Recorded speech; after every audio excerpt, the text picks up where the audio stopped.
Ça t'est sûrement déjà arrivé, petite tête de linotte, d'égarer tes clés, ton bic, de plus retrouver ton manteau, ton chapeau, un post-it que tu avais mis quelque part, et tu te dis mais je suis persuadée l'avoir déposé là il y a un instant.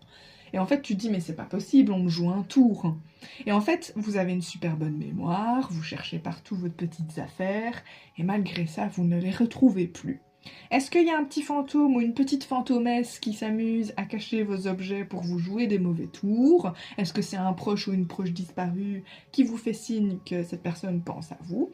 Bien, c'est pas impossible, mais c'est pas forcément la conclusion première à tirer lorsque quelque chose disparaît.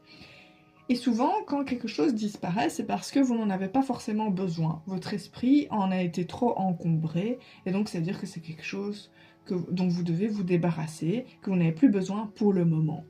Si c'est par exemple un livre ou une bougie ou un bijou ou que vous ne retrouvez plus, ou je sais pas moi, un document, eh bien c'est peut-être un signal que ce sont des choses que sur lesquelles vous devez peut-être lâcher prise ou qui ne vous servent plus.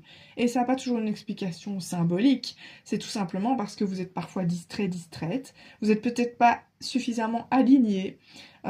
C'est aussi parfois le message que votre vie n'est pas aussi alignée que ce que vous voudriez, que vous n'êtes pas totalement à votre juste place, et donc parfois vous êtes plus distrait parce que inconsciemment vous n'êtes pas complètement à l'intérieur de vous-même.